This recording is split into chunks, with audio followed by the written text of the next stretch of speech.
Да ну нахуй.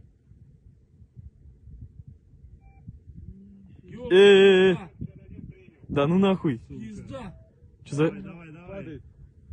А, нихуя, я думал вниз полетит. О, упало что-то. Да это... Да, пизда. В натуре? Да. Ты чё, она падает уже, все. Ебать. Держись нахуй. Да ну нахуй. Ебать. Бля, держите меня, я снимаю. Да ну нахуй, бля.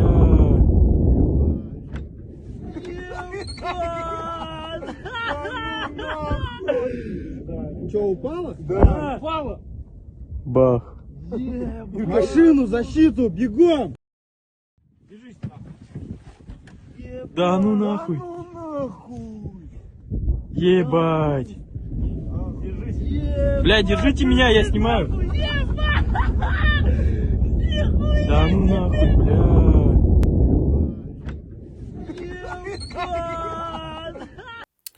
Alright, Shalom. I want to start off by giving all praise, honor, and glory due to Yahweh, Bahashem, Yahweh Shai, Bahashem, Rakakwadash. I'd like to give double honors unto the apostles and the artists of Great Millstone who I learned this truth from. And I'd like to say peace and salutations unto the hopefully elect. And today is Monday, December 1st, 2025, Missile Monday. And I have this article from United 24 Media. And it says, Purple Bloom over Russia test site after unexpected Sarmat ICBM launch failure video. So I'm just going to go into this article and bring out a few scriptures. Lord willing, this lesson is edifying and straight to the point. And, I'm going to feature, the clip that I got from, another site, which it wouldn't let me read, the article without, having a subscription. But I'm just going to read this. It says, a missile launched from the Yasny test site in Russia's Orenburg region failed shortly after takeoff and exploded in purple smoke near the town, and what bore the hallmarks of another RS-28 Sarmat intercontinental ballistic missile test failure. Defense Express reported on November 28th.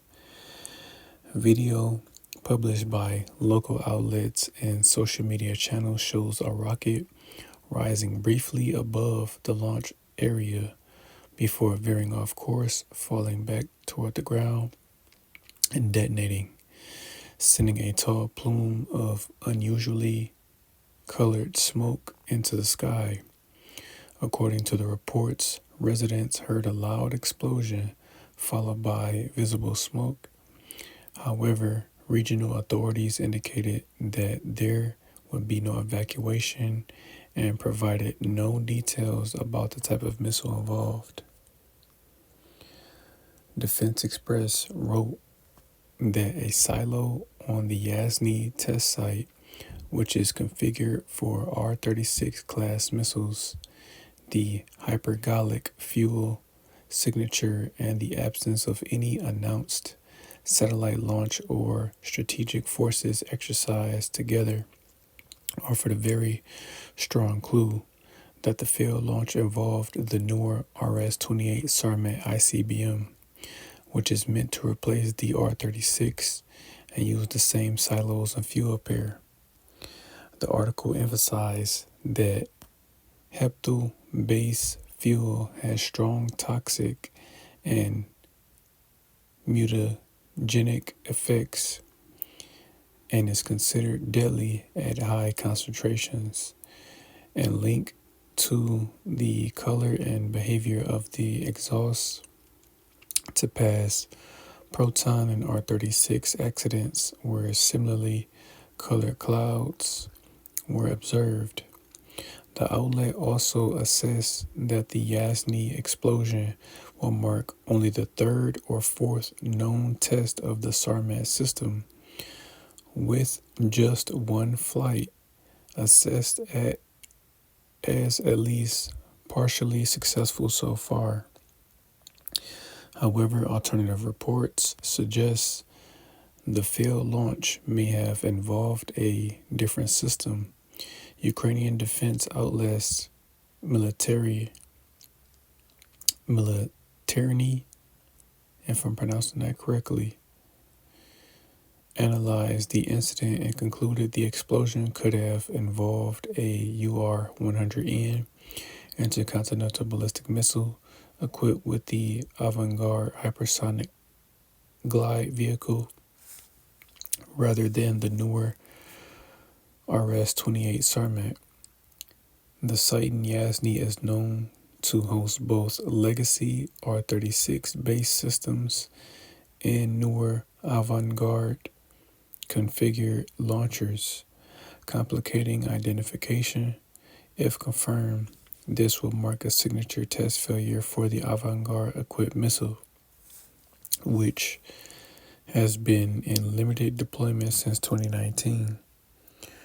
Earlier, it was reported that a collapse of the system, of the service cabin at Baikonur's Soyuz launched a pad Slovakia. This is earlier. It was reported that a collapse of the service cabin at Baikonur's Soyuz launch pad severely damaged critical fueling and access structures, grounding Russia's crewed launches. So, as you can see, they're testing their weapons. So they pretty much said, FWIT, 47 is talking about they're gonna test these weapons. Regardless. Here's the a picture of the weapon that they tested, before it, failed and detonated, but just know that, right now Russia is perfecting their sword. Now, regardless if it was, the Sarmat, the Satan II missile or not, either way it go, once World War III is official and Russia and America are directly at war with each other, Russia's missiles aren't going to fail. They're not going to have that happen where, a missile is going to be launched and where a missile is going to be launched and, it's going to fall back down and blow up. No, that's not going to happen. That's not what it says in the scriptures, concerning the judgment of America, because it clearly says that this place is going to go out by way of fire. And also it even says that in the scriptures that these missiles aren't going to, collide against each other, which I'm going to grab that, because again, man, the Lord's Spirit are going to be guiding these missiles. So if I find another clip, I'll feature it also, because I don't want to make this one too long just for the sake of time. So again, just hitting a couple main points and then that'll be it. So I'm going to start with the book of Isaiah, chapter 54 and verse 16. And it says, "Behold, I have created the smith that bloweth the coals and the fire, and that bringeth forth an instrument for his work. And I have created the waster to destroy." And right, these modern day scientists and physicists that are behind, the creation and development of these nuclear weapons are the modern day blacksmiths, because a blacksmith, is an individual that creates weapons, and that's what these modern day smiths are doing.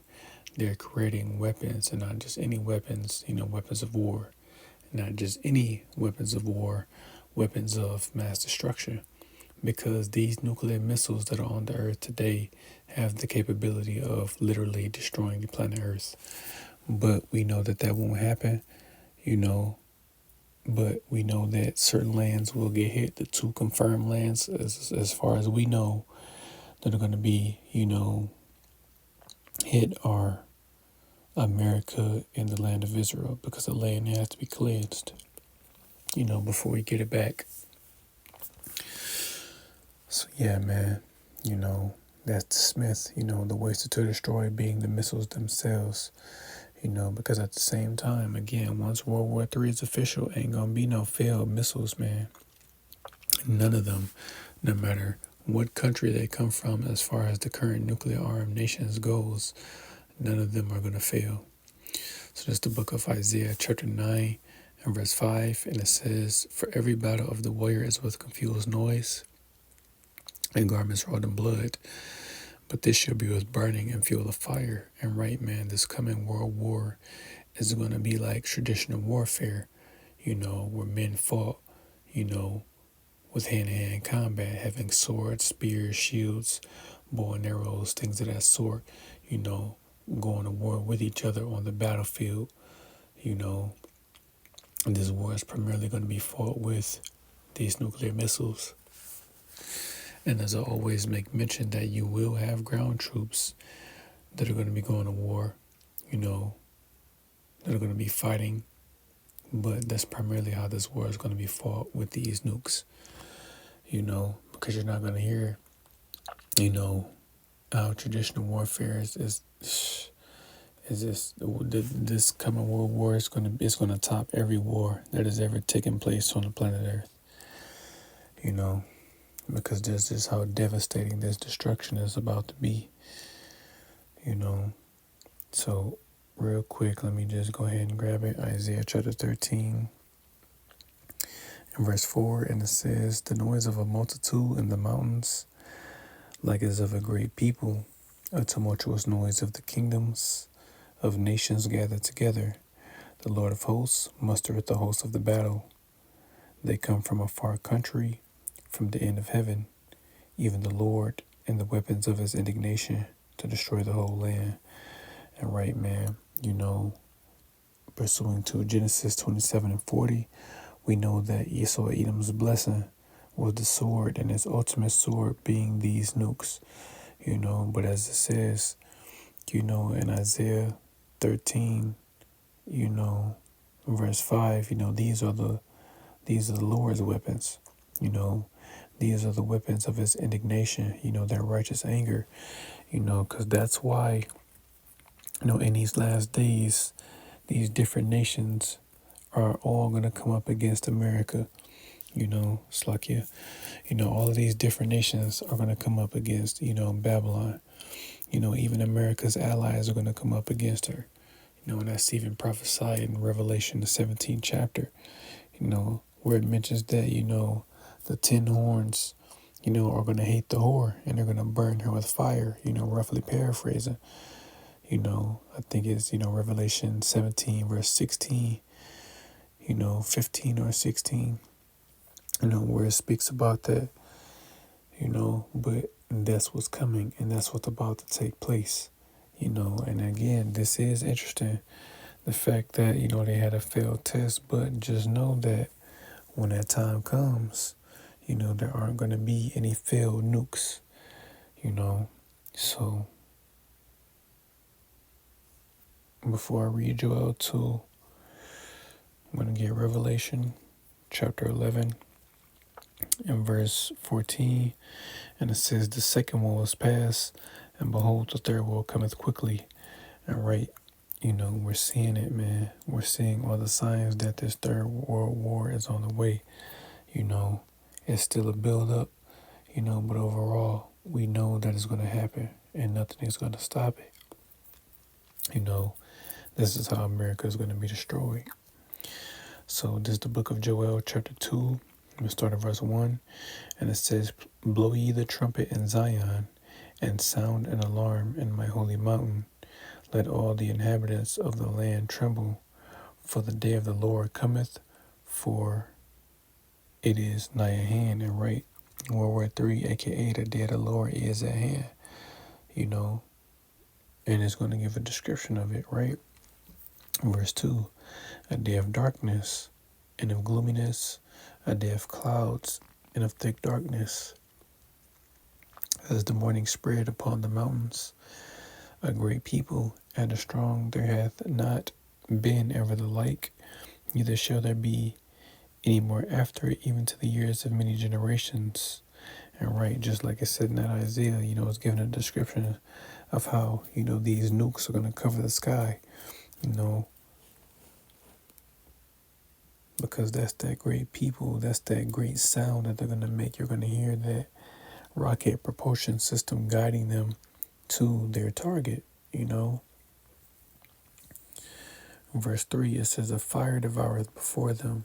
And right, that fire that devours before them is the nukes on fire, literally going to be on fire. Why? Because they're going to be traveling so fast, man. They're going to be launched into space and they're going to come back to the earth, man. Because understand that, once something goes up, it's going to come back down quicker than when it went up, So that's the flame, that's the fire that devours before them. Continuing, it says, and behind them a flame burneth, that rocket propulsion system that is going to be guiding the missiles.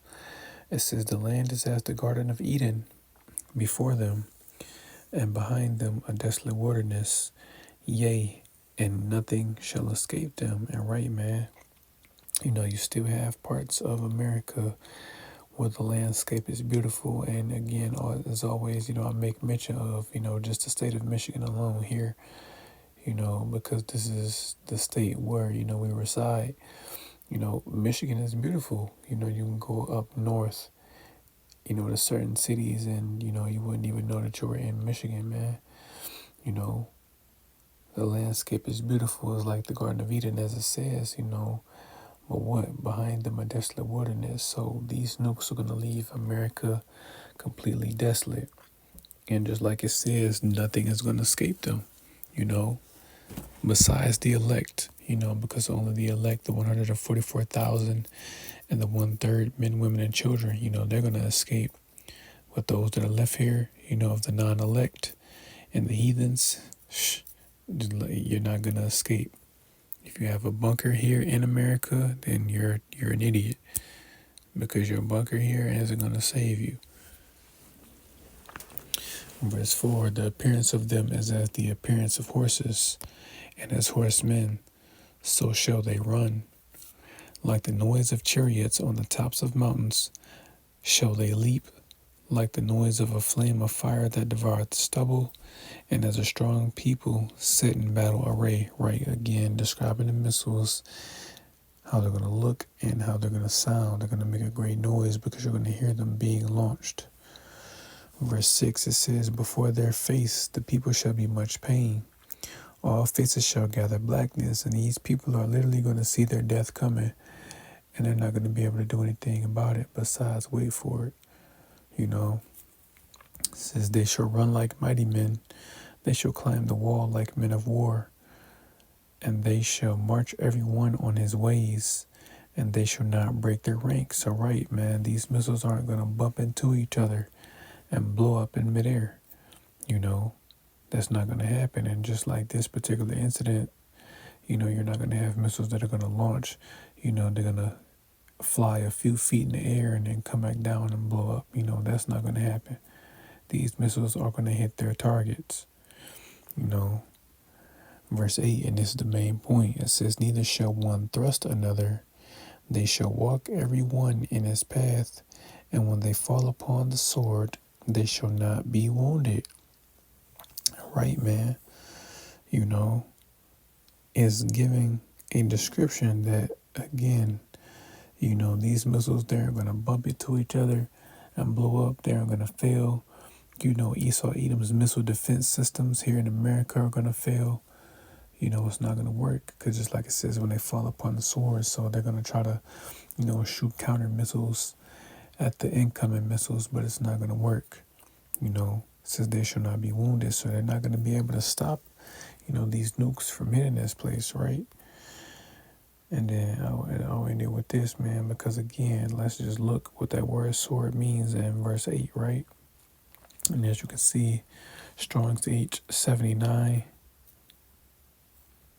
73, and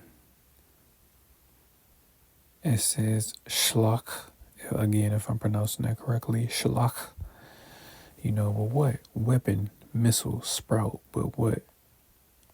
Missile. That's what it's talking about. That's that sword, man. So again, once these nukes get launched, they can try to shoot counter missiles all they want, but it's not going to happen.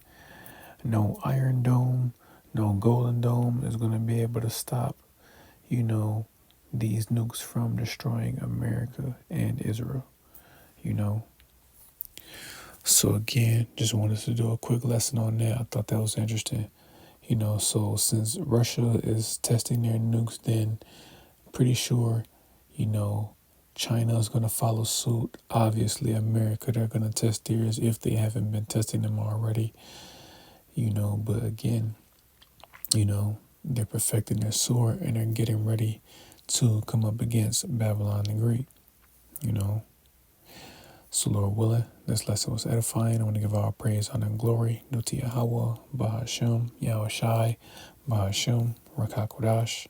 I'd like to give double honors unto the apostles and the elders of Great Millstone, who are let this truth from. And I'd like to say peace and salutations unto the hopefully elect. Till next time I say, Shalom.